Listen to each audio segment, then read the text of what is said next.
वैसे तो honour of Kings China में 2015 में और ग्लोबली 2024 में लॉन्च हो गया था, पर इंडिया में आते आते इसे 2 साल और लग गए। और इंडिया में नया होने की वजह से इस गेम में प्रो इंडियन प्लेयर्स की अभी काफ़ी कमी है। और जो प्लेयर्स है भी उनमें से ज़्यादातर लोगों को यही नहीं पता होता कि इस गेम में एक्चुअली करना क्या है। तो अगर आप भी उन्हीं प्लेयर्स में से हो जिसको समझ नहीं आ रहा कि लेंस क्या होते हैं, रोल्स क्या होती है, ये गेम एक्चुअली जीता कैसे जाता है, तो ये बिगिनर्स गाइड बस आपके लिए है। ऑनर ऑफ किंग्स एक 5v5 मोबा गेम है, जिसका मतलब होता है मल्टीप्लेयर ऑनलाइन बैटल अरीना। इस गेम में दोनों टीम में 5-5 प्लेयर्स होते हैं और मेन ऑब्जेक्टिव होता है एनिमी बेस को डिस्ट्रॉय करना। मैच स्टार्ट होते ही आपको मैप में डिफरेंट लेंस और रोल्स देखने को मिलेंगे और हर रोल का काम अलग अलग होता है। तो सबसे पहले बात करते हैं लेंस की। मैप में आप लोगों को 3 लेन्स देखने को मिलेंगी, कैश लेन, मिड लेन और फार्म लेन। हर लेन में दोनों टीम्स के बेस के आगे 3 टावर्स होते हैं, आउटर टर्रेट, इनर टर्रेट और हाई ग्राउंड टर्रेट। और अगर आप इन टर्रेट्स के रेंज के अंदर चले जाते हो तो ये आपको बहुत हाई डैमेज देते हैं, इसलिए बिना सोचे समझे एनिमी टावर के अंदर पुश करना यूजुअली अच्छा आइडिया नहीं होता है, स्पेशली अर्ली गेम में। अब टावर्स डिस्ट्रॉय करने के लिए आपको हेल्प करते हैं ये मिनियंस। ये छोटे सोल्जर्स होते हैं जो ऑटोमेटिकली हर लेन में स्पॉन होते रहते हैं। टावर पुश करते वक्त नॉर्मली आप मिनियंस के साथ जाते हो ताकि टर्रेट पहले मिनियंस को टारगेट करे और आप सेफली डैमेज दे सको। अब बात करते हैं रोल्स के बारे में, क्योंकि गेम में हर हीरो का काम अलग अलग होता है।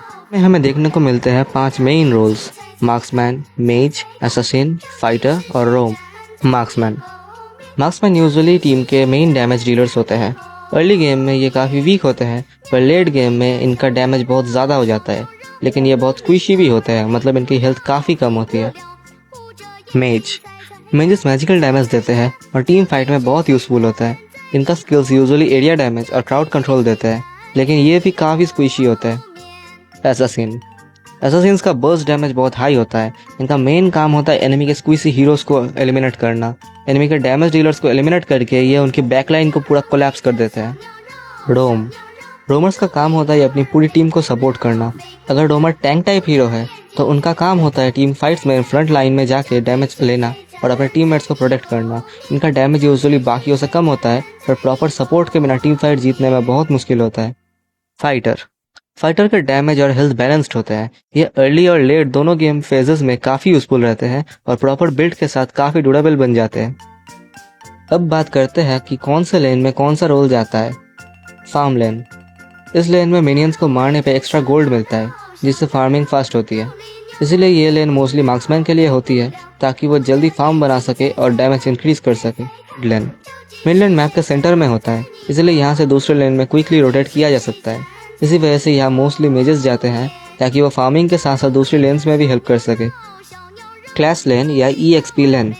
यहाँ के मिनियंस एक्स्ट्रा EXP देते हैं, जिससे लेवल जल्दी इंक्रीज होता है। इसीलिए फाइटर्स यूजुअली यहाँ जाते हैं ताकि वो जल्दी स्ट्रॉन्ग हो सके। और मिड लेन और बाकी लेन्स के बीच में होता है जंगल। यहाँ जंगल मॉन्स्टर स्पॉन होते हैं, जिन्हें डिफीट करके जंगलर्स अपनी फार्मिंग कंप्लीट करते हैं। जंगल में 2 इंपॉर्टेंट बफ होते हैं, ब्लू बफ और रेड बफ।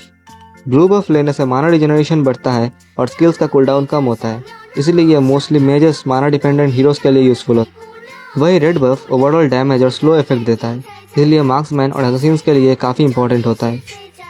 पर सिर्फ फार्मिंग करना ही अनफ नहीं होता। गेम जीतने के लिए टीम वर्क्स, ऑब्जेक्टिव और प्रॉपर टाइमिंग की भी बहुत ज़रूरत होती है। अब बात करते हैं गेम के 4 फेजेस की। अर्ली गेम में मेन फोकस होता है फार्मिंग और लेवलिंग अप पर। इस फेज में प्लेयर्स लेन्स होल्ड करते हैं, जंगल फार्म करते हैं और अननेसेसरी फाइट्स अवॉइड करते हैं। यहाँ एक छोटी सी मिस्टेक भी एनिमी को अर्ली एडवांटेज दे सकती है। मिड गेम स्टार्ट होते ही रोटेशंस और टीम फाइट्स बढ़ने लगते हैं।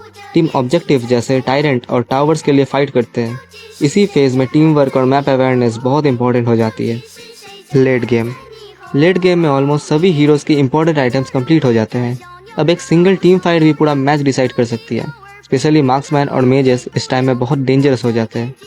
एंड गेम में डेथ टाइमर्स बहुत लॉन्ग हो जाते हैं और इस पॉइंट पे एक सिंगल मिस्टेक भी पूरा मैच खत्म कर सकती है। दोनों टीम्स यूजुअली फाइनल टायरेंट और मेजर ऑब्जेक्टिव्स के अराउंड ग्रुप अप करता है और इसी पॉइंट से मैच अपने मोस्ट इंटेंस फेज पे एंटर करता है। एक successful team fight directly enemy base तक लैंड कर सकती है और अगर इस मोमेंट पे पूरी टीम वाइप आउट हो जाए तो कमबैक करना ऑलमोस्ट इम्पॉसिबल हो जाता है। इसीलिए एंड गेम में पोजिशनिंग, पेशेंस और टीम वर्क सबसे ज़्यादा इंपॉर्टेंट होता है। गेम में 4 मिनट बाद से पावरफुल ऑब्जेक्टिव स्पॉन होने लगते हैं, जैसे टायरेंट और ओवरलॉर्ड। टायरेंट को डिफीट करने पे पूरी टीम को एक्स्ट्रा गोल्ड, एक्सपीरियंस और एक पावरफुल बफ मिलता है, जिससे हीरोज टेम्पोररी स्ट्रॉन्गर हो जाते हैं और टीम फाइट्स में काफ़ी बड़ा एडवांटेज मिलता है। लेट गेम में फाइनल टायरेंट और भी ज़्यादा पावरफुल बफ देता है, जो मैच का पूरा मोमेंटम चेंज कर सकता है। वही ओवरलॉर्ड को डिफीट करने पर एक पावरफुल क्रिएचर समन होता है, जो ऑटोमेटिकली एनिमी लेन्स पुश करता है और टावर्स डिस्ट्रॉय करने में हेल्प करता है। अगर एनिमी टीम डिफेंड ना कर पाए तो एक single Overlord push directly base तक प्रेशर क्रिएट कर सकता है। इसीलिए हाई रैंक मैचेस में टीम्स इन ऑब्जेक्टिव के लिए बहुत एग्रेसिवली फाइट करती है, क्योंकि कभी कभी एक ऑब्जेक्टिव ही पूरा मैच डिसाइड कर देता है। और इस पॉइंट पे आके गेम सिर्फ लेंस तक ही सीमित नहीं रहता। प्लेयर्स रोटेशन करना स्टार्ट कर देते हैं और टीम फाइट स्टार्ट होने लगती है।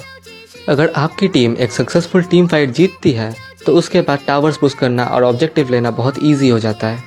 लेकिन बिगिनर्स यहाँ सबसे ज़्यादा मिस्टेक्स करते हैं, जैसे बिना विजन के बुसेस चेक करना, लो हेल्थ पे अननेसेसरी फाइट्स लेना, सोलो पुश करना या सिर्फ किल्स के पीछे भागना।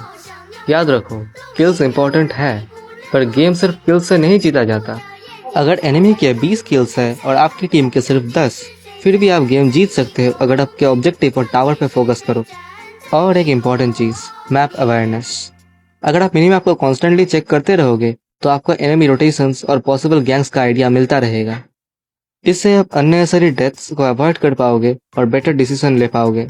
और फाइनली बिगिनर्स के लिए सबसे इम्पोर्टेंट एडवाइस, एक ही रोल और 2-3 हीरोज को प्रॉपरली मास्टर करो इंस्टेड ऑफ हर मैच में एक रैंडम हीरोज ट्राई करने के। जब आप गेम सेंस समझने लगोगे तब इजीली नए हीरोज को भी सीख पाओगे।